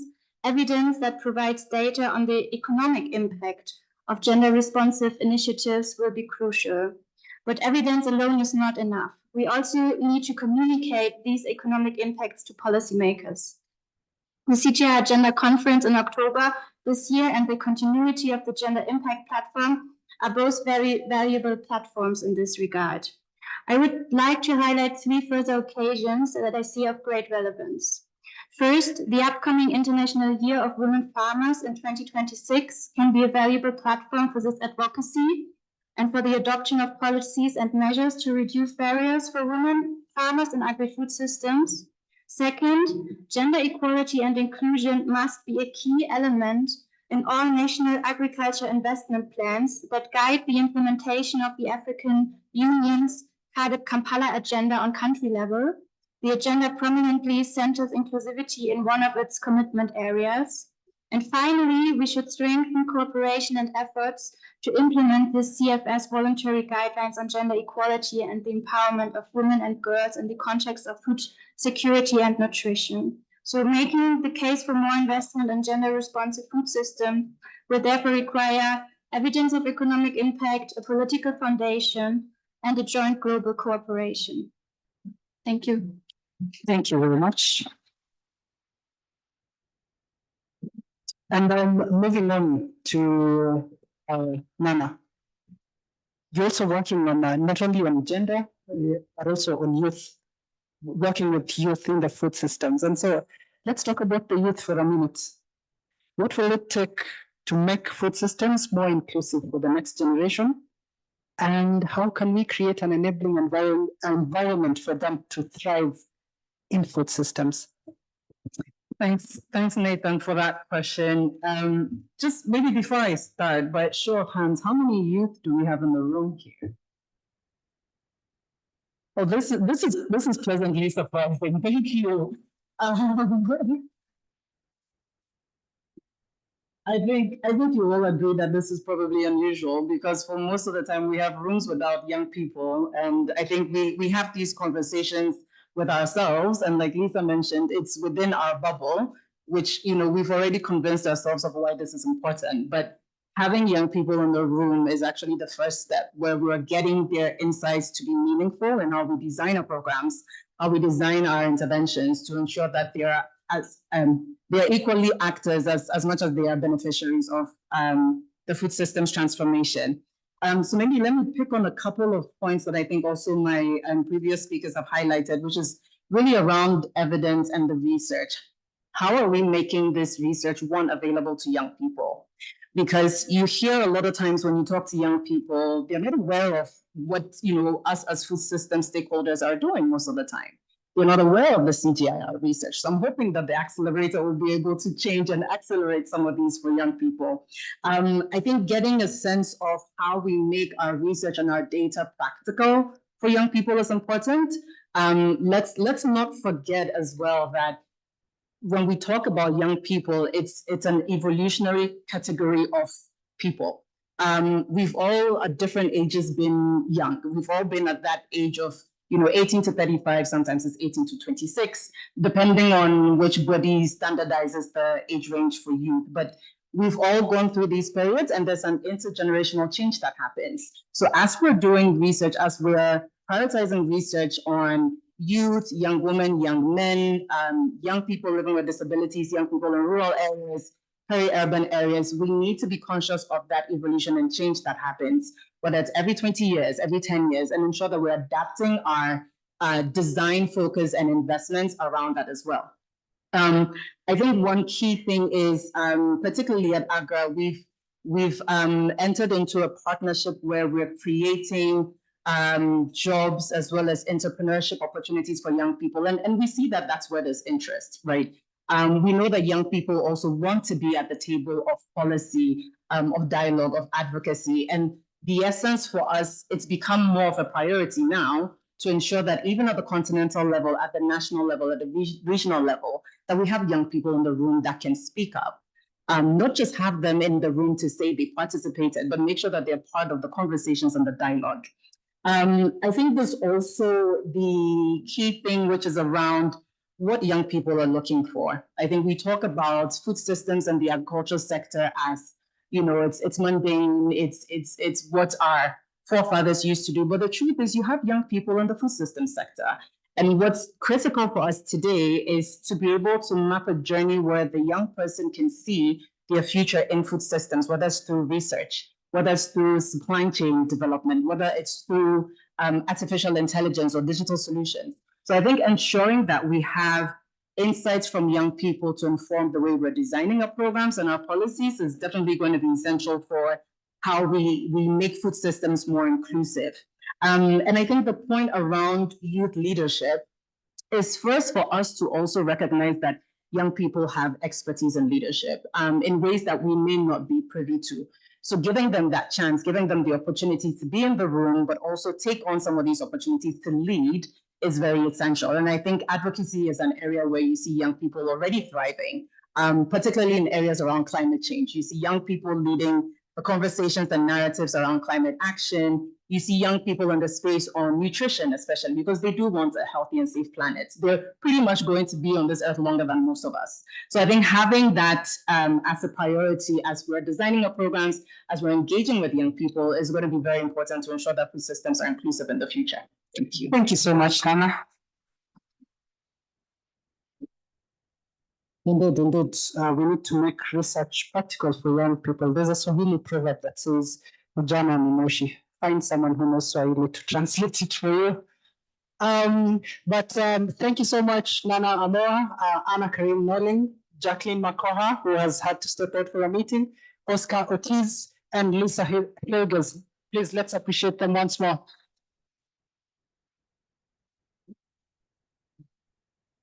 So, thank you so much. I would love to welcome Dr. Sandra Milach. I hope I said it right. I've been practicing. Yes, please welcome for your closing remarks. Let's go to the slide for Dr. Sandra. Dr. Sandra is the Chief Scientist for the CGIAR. Welcome. Thank you.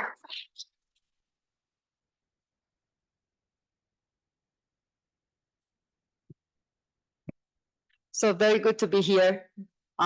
So one of the principles that I approached this job, and I've been in this job now for 3 months, I'm very, very new to this job, was how we simplify.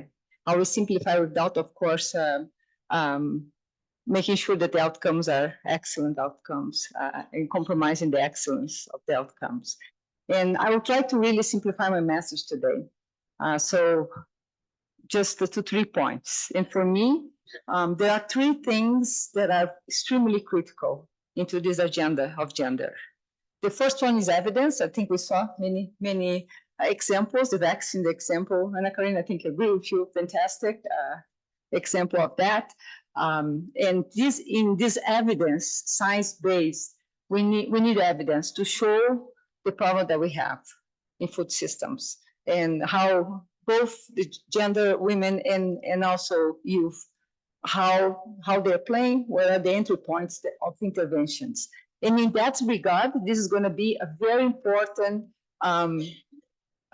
connection of this accelerator with all programs, because this accelerator will inform the programs, the science programs, of how they need to look at these things. What are the entry points? What are the things that the interventions they need to make sure to do so that we attend to this problem? That's the first one, evidence. The second one for me is incentives. And I think that's another one that is will work very importantly with the programs, the policy programs, and in many other programs.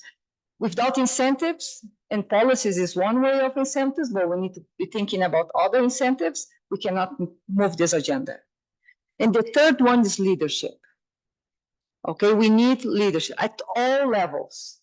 We need leaders, youth leaders, we need national leaders, country leaders, tribe leaders, community leaders. We need leaders. Leaders who are aware of this important issue, who are engaged in this agenda, and we need to influence them. I've been 20 years in the private sector before, 1 year working with CG before I joined this role. And it's very clear that the people who are making decisions in different levels, majority of them are men, right? It still is. Doesn't matter where you go. Some governments are really advancing that agenda better than others, right? So these are the decision makers who are making decisions about which policies go on, which interventions are going to be incentivized and going to be supported, or going to be financed. So we really need to work with this. I call them allies, the people who believe in this agenda. We need to really get allies around the table. Men, mainly men, around the table to help us. There's no way we can do it alone. We need leaders to do it and help them. So that's for me is leadership. I see today a lot of leaders here, very powerful leaders who are driving this agenda, both men and women. Fantastic. We need more. That's part of our role as leaders, is not only role model what we want to see, but also making sure that we bring along the decision makers. We need to work with them, bring them to the table, talk to them about the things. So for me, again, it's about evidence, it's about incentives, and it's about leadership. With these 3 things together, I think we can really make a difference. In gender, this gender accelerator, that's why it's accelerator, will be permeated in every single program, and even in the other accelerators. You talk about digital, how important data is for evidence. Of course, gender needs to work with that, and they will be very close to be able to collect the data that needs to be collected so we can actually get the evidence. All gender is permeating for gender and for youth, all our programs. And we need you as leaders in this room to help us to drive that agenda. We cannot do it alone. We need to do it with leaders in every single, we are more than partners. You are side-by-side colleagues driving this. Okay, so we are your friends. You are the people we need to drive this agenda. It's a hard agenda. It's a difficult one. It's a systemic one that may take many, many years for us to do. But we cannot move this unless we keep working in informing all our programs, science programs, and including scaling into this portfolio. So I'm really glad. I'm just close with one thing that that really resonated with me when talking to Nicolene about this topic. And she said to me, all I want is to see women having a choice of the food systems they want to see, to have the right to make those decisions. For me, that's it. She got it. Thank you.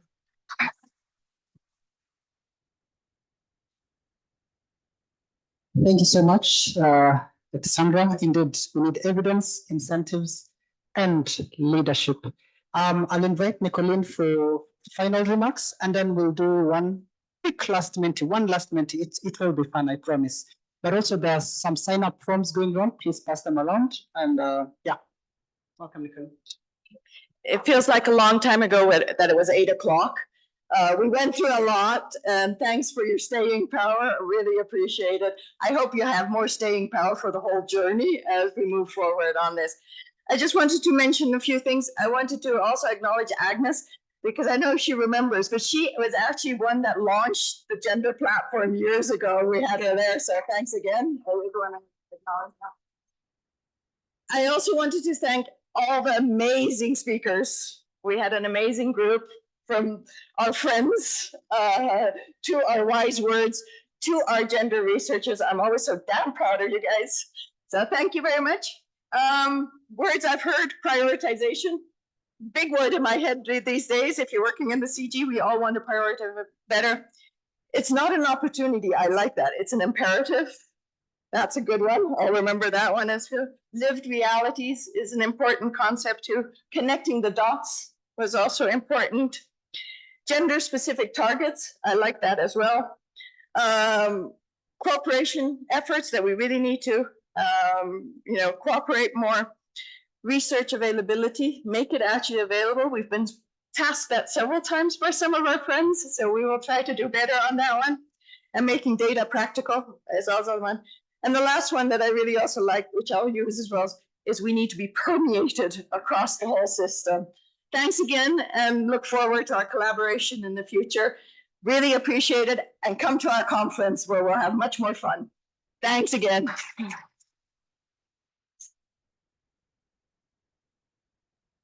Thank you so much, Nicolene, and of course to all the amazing speakers. So I said one last Menti, it's gonna be fun. Then last one, and then we'll leave.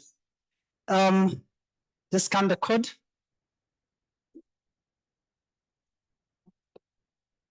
Scan the code or go to menti.com and enter the code. And also after the Menti, I want to invite all the speakers for a group photo, just right here, after we do the Menti, so please. Okay, Ken, let's go ahead. I wait, I see some phones still up, going into the Menti.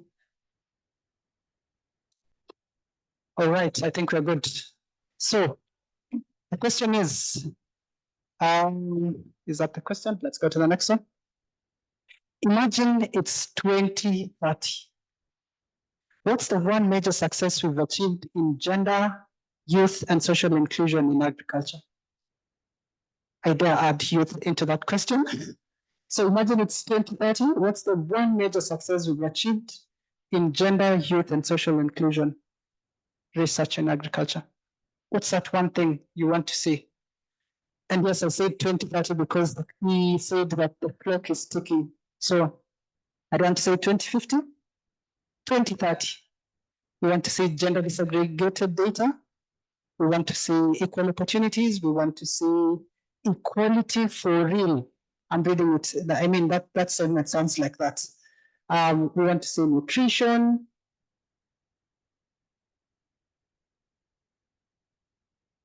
And let me pick one more. Equity. I see equity, equality, equity, empowerment. And okay, the words are now moving too fast. All right, let's keep sending in the feedback. We'll leave it open, but thank you so much for joining the session. And we look forward to seeing you again. Thank you so much. Bye-bye.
Hello, Nathan.